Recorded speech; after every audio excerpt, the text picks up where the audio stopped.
5 sur 7 matin, bienvenue, un peu de culture dans cette émission. On vous parle du trône de Béhanzin, une œuvre qui retrace l'histoire du roi Béhanzin depuis sa prise de pouvoir jusqu'à sa capitulation et son départ pour l'exil en Martinique. C'est une comédie musicale, un beau portrait qui échappe au manichéisme et qui propose une entrée historique aux amoureux d'histoire et de culture. Pour en parler, j'ai le plaisir de recevoir sur 5 sur 7 matin Amir Ali. Il est directeur artistique, je l'espère, de la comédie musicale Le Trône de Béhanzin. J'ai pris le risque de mettre directeur artistique. Bonjour et bienvenue Amir. Bonjour, comment ça va? Bien, merci. Et vous-même? Ça va, en réalité je suis producteur. Producteur, d'accord. C'est Nasty Nesta qui est directeur artistique. Qui est le directeur artistique. Tout donc vous fait. êtes le producteur donc, de la comédie, de cette comédie musicale. Mais avant, la question que tous les Béninois se posent, Amir, c'est un visage qu'on connaît dans l'univers du rap.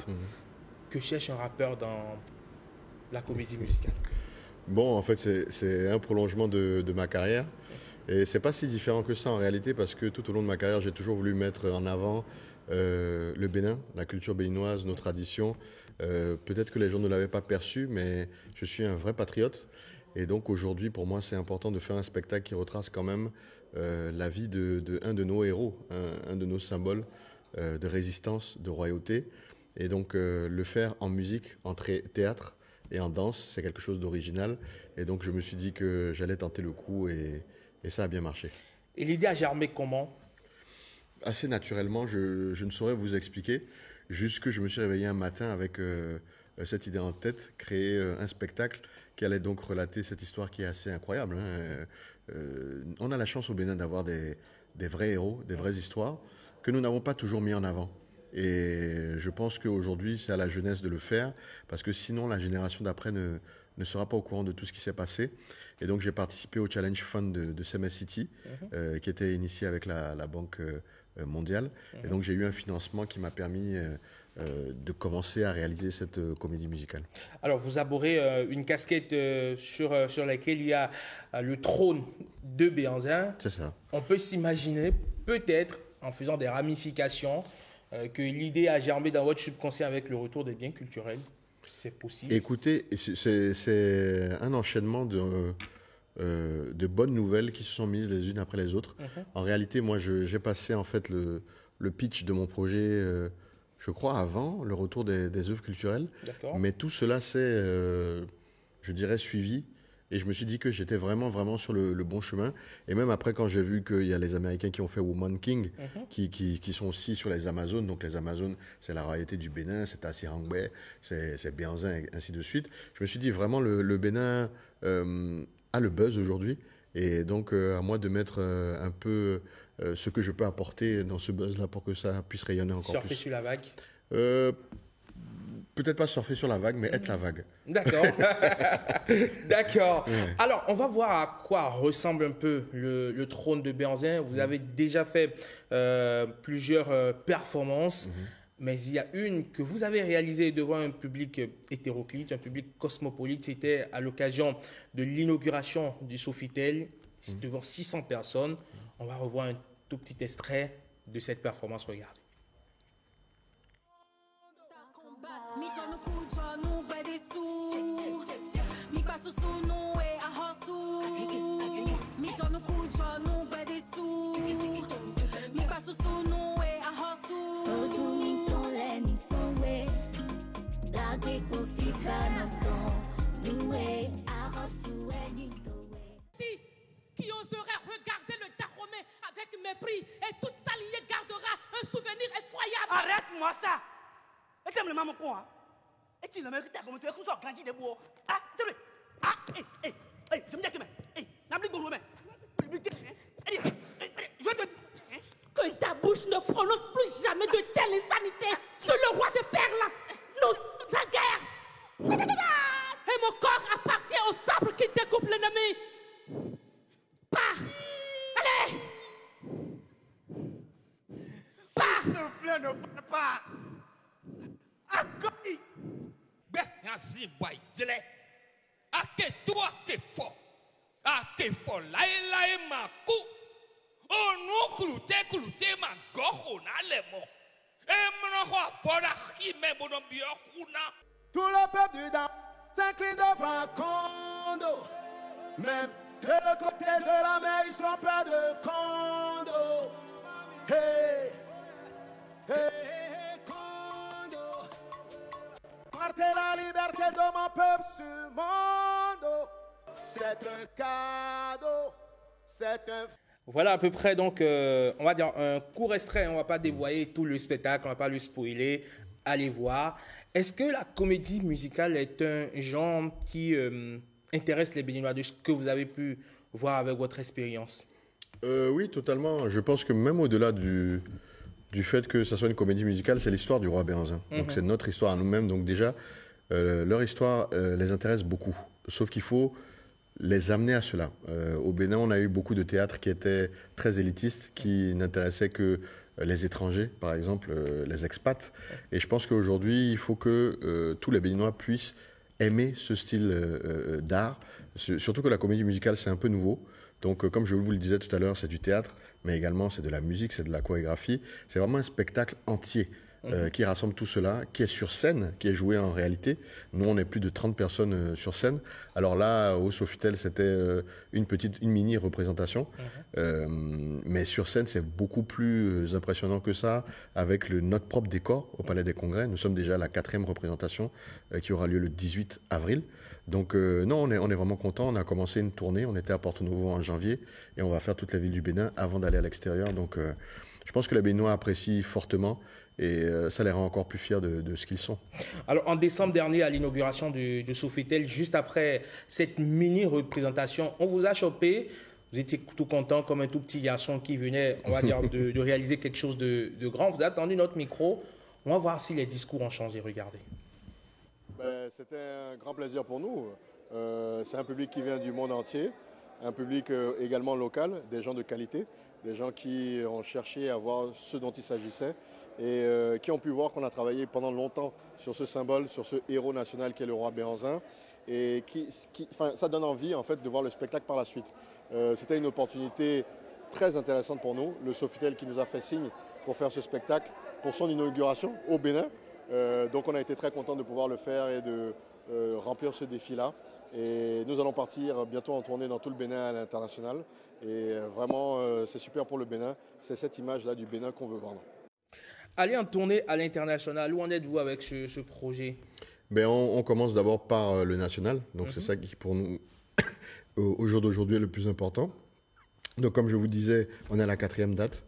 Et on veut en faire 12 au total dans les principales villes. Donc la prochaine sera le 18 avril au Palais des Congrès, une fois de plus. Et par la suite, donc, on ira vraiment dans le monde entier. On espère les Antilles, parce qu'il y a beaucoup... il y a un peuple noir très, très présent là-bas qui ont envie de se rapprocher de leur histoire. Et puis, le roi Béhanzin est passé par la Martinique aussi. Après, nous irons également en France, aux États-Unis, en Amérique du Sud également. Donc, on ne veut s'arrêter nulle part pour faire la promotion de notre histoire. Vos 4 dates, c'était à guichet fermé? Tout à fait. Enfin, les 3 premières en tout cas. Les 3 premières? Les 3 premières. Donc, nous avons fait le 26 juillet, le 22 décembre, le 19 janvier. Et donc, le 18 avril au Palais des Congrès. On espère que ça sera également plein. Après la représentation, est-ce que vous passez un moment à discuter avec les spectateurs pour écouter ce qu'ils pensent de votre façon de raconter ce récit-là du roi Béhanzin? Oui et non. Nous avons eu beaucoup de retours de personnalités qui sont vraiment intéressées par cette histoire-là. Et il y a des gens qui ont leur point de vue.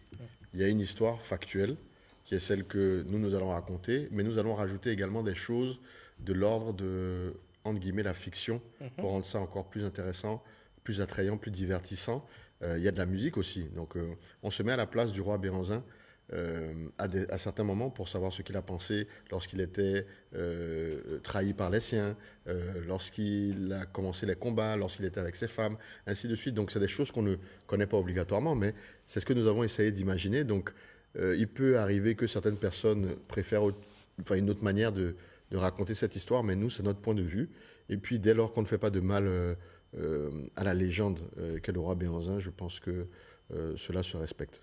Alors, on a vu des acteurs jouer dans ce spectacle-là qui sont bien connus du microcosme du théâtre au Bénin, notamment Nicolas Huenou de Travaux. Mais celui dont on connaissait moins les capacités ou les compétences d'acteur, c'est Ignace Dométoc. Comment est-ce que vous l'avez convaincu de prendre ce rôle, qui est le rôle central de cette représentation?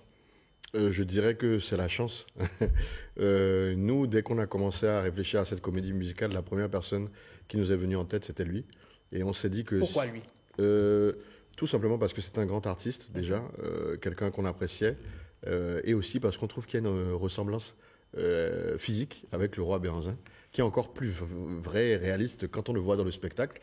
Et donc, si ce n'était pas lui, on ne savait vraiment pas qui ça serait. Donc, on voulait quelqu'un qui ait la capacité de jouer, de chanter, et c'est tombé sur lui, il a accepté directement, et je pense que c'est quelque chose qu'il avait toujours voulu faire, en tout cas c'est ce qu'il nous a dit par la suite, et vraiment il est incroyable dans la pièce, il faut venir voir. Alors, on sait que généralement, pour des questions qui touchent à la culture, pour des questions qui touchent à la mémoire, à l'histoire, les gens sont vraiment tatillons sur des détails.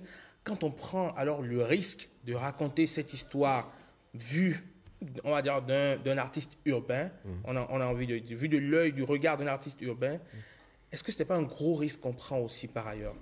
Tout à fait. Je pense que beaucoup ont pensé au début que je voulais faire un spectacle hip-hop, mais ce n'était pas le cas. En fait, en réalité, moi, j'ai voulu marier des mondes. Nos traditions avec le côté un peu contemporain, la modernité. Et parce que c'est ce que nous sommes. Il faut toujours continuer à regarder derrière, mais il faut regarder aussi en avant. Il faut regarder aujourd'hui également. Et donc, c'était important pour moi de pouvoir mettre tout ce qui est des chants traditionnels avec des chants qui ont été créés, qui sont plus, je dirais, d'aujourd'hui, finalement. Et on a réussi à faire ce mélange-là, même au niveau des danses. Le metteur en scène, donc c'est Didier Sedoran Assegandé, qui a fait vraiment un très beau travail en termes de mise en scène.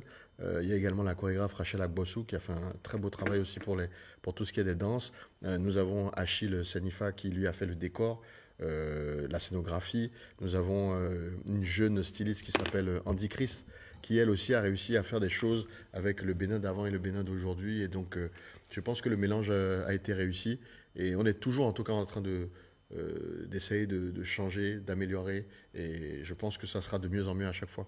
Ça aurait peut-être pas été superflu d'avoir un peu de rap aussi dans la comédie musicale, non? Il y en a.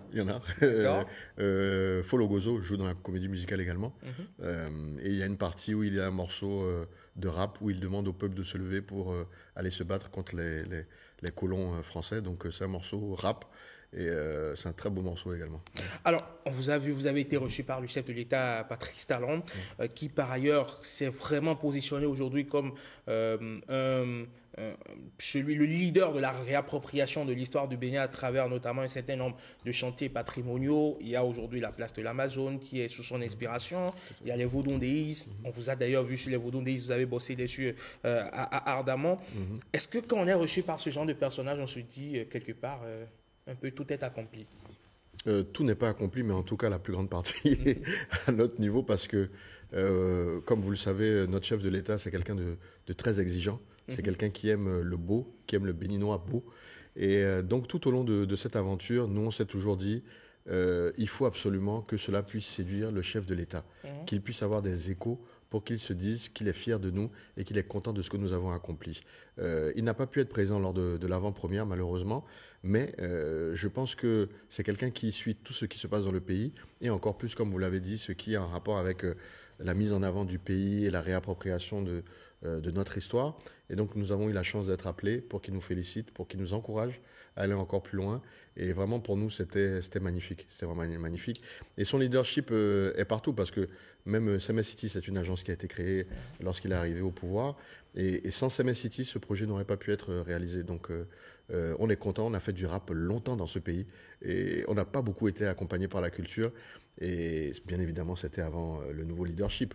Et on est vraiment heureux qu'aujourd'hui, on puisse dire au Bénin que peu importe ce que tu fais, d'où tu viens, si tes idées sont bonnes, si tes réalisations sont bonnes, alors elles seront prises en compte. Et ça, c'est super. On sait que le chef de l'État, quand on est proche de lui, c'est un personnage très, très influent. Quand il vous a serré la main de sa voix du Stentor, qu'est-ce qui vous a soufflé à l'oreille? Il nous a dit beaucoup de choses. Nous étions dans une discussion qui a duré près de 1 heure. Donc c'est ça encore qui est plus incroyable, c'est qu'il a pris le temps. Je suppose que le chef de l'État n'a pas que ça à faire, hein, mais il a quand même pris le temps de nous recevoir, de nous donner des conseils, des appréciations. Et véritablement, nous, on était sur un nuage après la fatigue, après la pression, après le stress. Se réveiller et puis dire « Ah, vous êtes attendu chez le chef de l'État à telle heure », c'était magnifique pour nous et ça restera gravé en nous pour toujours. Est-ce qu'entre la première représentation et celle qui aura lieu dans quelques jours, il y a eu des réajustements dans la mise en scène? Oui, totalement. Bon, vous savez, c'est un spectacle qui dure un peu plus d'1h30. Et nous devions essayer d'écouter ce qui a été un peu dit à gauche et à droite pour l'améliorer. Et donc, on est toujours, comme je vous le disais, en constante évolution pour vraiment atteindre le but ultime.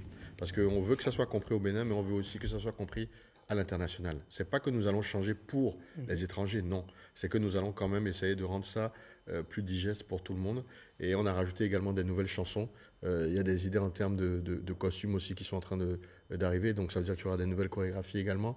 Donc ça sera un spectacle légèrement différent de ce que les gens ont déjà vu le 26 juillet, le 22 décembre et le 19 janvier. D'accord. Alors, Amir Ali, on rappelle les dates rapidement. C'est le 18 avril. C'est ça, le vendredi 18 avril à 19h30. Le spectacle va commencer à 20h.